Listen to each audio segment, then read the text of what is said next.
A principal dor de cabeça, a maior preocupação, certamente a pessoa que tira o sono do Alexandre de Moraes não é Alan dos Santos, não é Oswaldo Eustáquio, Eduardo Bolsonaro ou qualquer uma dessas pessoas que hoje são deputados ou senadores no Brasil. Não. Rodrigo Constantino, Paulo Figueiredo, não. Se tem uma pessoa que tira o sono do Alexandre de Moraes e muito provavelmente será o responsável pelo maior prejuízo na vida do nosso ditador da toga, é esse cidadão aqui, ó. Felipe Martins. Era um assessor para assuntos internacionais do Bolsonaro enquanto ele era presidente. Foi preso usando documentos falsos. Ficou 10 dias numa solitária. Depois que ele foi liberado para prisão domiciliar, não pode usar rede, não pode dar entrevista, não pode aparecer em lugar nenhum. Toda segunda-feira tem que aparecer para assinar lá que ele não está cometendo nenhum crime contra a democracia. Só que o que o Moraes fez para prender essa pessoa envolveu crimes internacionais. E o motivo do Moraes ter se esforçado tanto para prender esta pessoa é porque ele olhou para esse rostinho e pensou: tem cara de menina ajeitadinho, Enzo de Alphaville, vou prender ele durante uns 6 meses, vou inventar um documento aqui qualquer, vou prender ele e com certeza ele vai delatar exatamente o que eu quero, como fez o Mauro Cid, depois de 11 delações. Só que não deu certo, né? O Felipe Martins foi muito mais homem do que muito moleque de farda que tem por aí. E aí, semana que vem vai ser o julgamento do caso do Felipe Martins. Só que ele está numa prisão domiciliar, ele não pode sair da sua área ali onde ele mora. Pediu autorização para ir para Brasília. Aí o Alexandre de Moraes gentilmente concedeu essa autorização aqui, ó. Ex-assessor de Bolsonaro pede a Moraes para circular em Brasília durante julgamento do STF. Felipe Martins foi autorizado pelo ministro a se deslocar entre hotel e tribunal para acompanhar a sessão. Presta atenção. Então, o Felipe Martins que esses dias para trás o Alexandre de Moraes pediu explicação de por que ele apareceu num vídeo de outra pessoa. O que já é por si só uma aberração, mas tudo bem. Então o Felipe Martins ele vai ser autorizado a sair do hotel para o tribunal, hotel. Cara, posso te falar uma coisa? O Alexandre de Moraes acabou de soltar um traficante com 52 quilos de cocaína para prisão domiciliar. A justiça brasileira acabou de soltar um ex-senador que estuprou a própria filha. É impressionante o que está acontecendo no Brasil. E aí, eles vão liberar o Felipe Martins, né? Para fazer esse percurso que é tribunal, hotel, hotel, tribunal. Tá aqui, ó, nessa quinta-feira, Moraes autorizou Martins a circular entre o aeroporto, o hotel e o Supremo para acompanhar o julgamento em que é réu. Isso porque é o julgamento no qual ele é réu. Entre segunda-feira e quarta-feira, 21 e 23. Né? Martins usa tornozeleira eletrônica e está proibido de deixar a cidade onde mora, Ponta Grossa, 103 km de Curitiba. Agora, a defesa pediu para que o ministro amplie a decisão para que Martins possa se curar na capital federal durante o dia, nos mesmos moldes em que já o faz em sua comarca de residência, inclusive para fins alimentares, higiene, descanso e reunião técnica com seus advogados. Cara, olha isso aqui. Nenhum criminoso do Brasil, dos mais perigosos, de chefe de facção criminosa que degolou 200 pessoas, passa por que esse cara está passando. E eu vou te falar por quê. O que foi feito para colocar esse cara na prisão, forjar provas envolvendo instituições internacionais nos Estados Unidos, esse foi o maior erro já cometido pela turminha ali da ditadura da toga. E aí, olha o que o Moraes decidiu. Moraes disse que Felipe Martins pode ser preso se filmado em julgamento. Não é ele filmando, presta atenção. Não é uma coisa de autoria dele. Se ele estiver andando na rua ou no carro e alguém filmar ele... Gente, olha isso aqui, olha onde nós chegamos. Se alguém, até mesmo a imprensa, filmar o Felipe Martins fazendo check-in no hotel, ou entrando no táxi, ou entrando no tribunal, o Alexandre de Moraes já está avisando. Ele vai ser preso. O cara vai... Então, peraí. Então ele vai ter que colocar o manto da invisibilidade para poder se deslocar, porque se alguém tirar uma foto dele ou filmar ele, o cara vai ser preso. E qual o crime que ele cometeu até agora? Nada. Ninguém sabe. Simplesmente não existe. O ministro do nosso Supremo Tribunal Federal que tem sido criticado no mundo inteiro, inclusive 10 postagens no The Economist, inclusive um estudo mostrando que o Brasil caiu no nível de democracia por causa do Alexandre de Moraes, determinou nessa segunda-feira a manutenção das medidas cautelares às quais o assessor especial do Bolsonaro, Felipe Martins, está submetido. Reforçou na decisão que ele pode ser punido com multa ou prisão se for filmado por terceiros em julgamento ou no seu deslocamento a Brasília. Cara, isso aqui não existe. Isso aqui é surreal. A decisão está aqui, ó. Todas as demais cautelares continuam em vigor, ressaltando-se novamente que não deverão ser realizadas ou divulgadas imagens do julgamento ou de seu deslocamento, mesmo que por terceiros, sobre pena de multa e conversão imediata em prisão nos termos... Peraí, nós não vamos poder ver um julgamento, então é um julgamento secreto, onde o réu não pode aparecer, ele vai ter que se deslocar sem ser filmado e fotografado, ninguém sabe como, vai ter que colocar ele num porta-mala, ou jogar ele dentro de uma mala, talvez dentro de um saco, e levar ele até a sala de julgamento. Ele vai ter que ficar dentro de uma burca. Você coloca ele numa burca. É a solução. A burca, que nem aquelas burcas que as muçulmanas usam lá. Que loucura é essa que a gente está vivendo? Segundo o ministro, Felipe também não pode se deslocar nas dependências em Brasília fora do roteiro. Aeroporto, hotel, sessão de julgamento, hotel, até o retorno a Ponta Grossa. Procurada pelo Poder Decisão, a defesa de Felipe disse que ainda está avaliando se ele irá ao julgamento depois da decisão.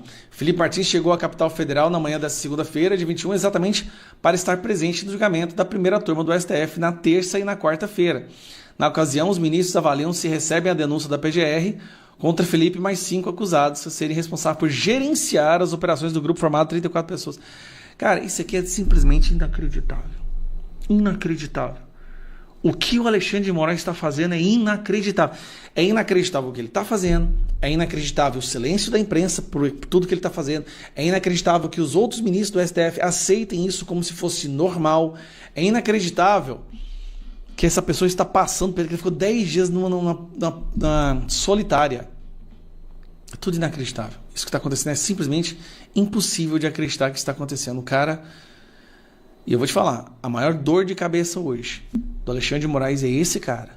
Porque o que eles fizeram para colocar esse cara na prisão, forjando documentos de entrada nos Estados Unidos, envolvendo uma fraude internacional, falsificação de documento americano, esta vai ser a criptonita do Alexandre de Moraes. Esse vai ser o que vai realmente derrubar. Olha que maravilha, pessoal. O Brasil é um país extremamente generoso. A anistia foi concedida. E calma lá, não só a anistia foi concedida, como as pessoas que foram anistiadas chegaram a receber 400 mil reais, outras recebem salários de 10, 20, até 30 mil reais. Que país maravilhoso. Vamos lá, não é uma anistia para essas senhoras de idade que estavam num prédio público num domingo à tarde sem ninguém lá dentro. Não é para essas pessoas que representam um gravíssimo risco para a nossa democracia por terem quebrado algumas janelas, não. Esta anistia foi dada para um outro grupo de pessoas. Pessoas democráticas que assaltaram bancos, que assassinaram jornalistas, que assassinaram militares, que sequestraram embaixadores. Nada tão arriscado, tão perigoso quanto alguém que ajoelha com a Bíblia na mão no plenário da Câmara dos Deputados. Dá uma olhada nisso aqui. Matéria da Folha de São Paulo de 1999, celebrando aí os 20 anos da anistia. Olha o título. Presidente da República, 2 ministros e pelo menos 9 deputados sofreram sanções no regime militar. Anistiados políticos chegam ao poder.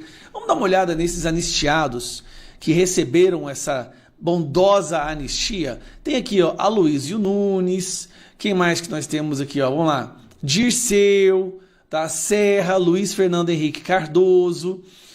Agora vamos lá. Olha só quem recebeu aqui do Legislativo, José Dirceu. Sabe o José Dirceu? Aquele que participou da guerrilha, que foi fazer treinamento em Cuba para implementar uma ditadura socialista no Brasil e cometeu vários crimes, assaltou bancos e tudo mais. Foi anistiado, recebeu salário e pode vir a ser deputado novamente nas próximas eleições. O Brasil é um país maravilhoso, né? Tem mais gente aqui também, vamos lá. Genuíno, lembra do José Genuíno? Pois é, ele participou da guerrilha do Araguaia, atirando contra militares, matando pessoas inocentes. Ele era do Partido Comunista do Brasil, foi preso em 72, cumpriu integralmente sua pena até 77. Olha que gracinha, ele ficou 5 anos preso por participar da guerrilha, por ter arma, por atirar contra militares e atirar contra pessoas inocentes. E agora... tá anistiado, gente. Que gracinha, né? Ele era o presidente da Uni, assim como Lindbergh, a Gleisi Hoffmann também eram presidentes. Sabe o Gabeira, que aparece agora no Globo News? É o Gabeira. Ele só participou de um sequestro de um embaixador norte-americano, como integrante do MR8. Era só um sequestro, gente. Nada demais, nada tão grave quanto quebrar um vidro ali num prédio público.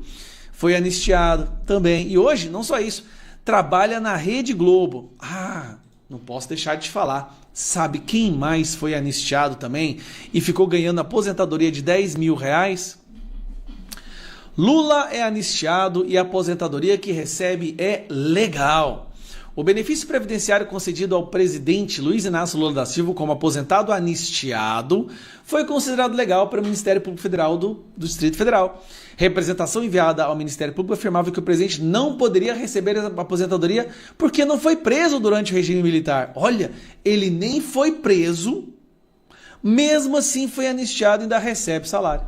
Baseado em informações fornecidas pelo INSS, pelo Ministério do Trabalho e pelo Ministério da Justiça, o procurador da República no Distrito Federal, Peterson de Paula Ferreira, verificou que o presidente Lula foi considerado anistiado político por conta da cassação dos seus direitos sindicais. Olha, anistiado e recebendo salário, não passou nem um dia preso, nem um dia na solitária, nem um dia, tadinho, né?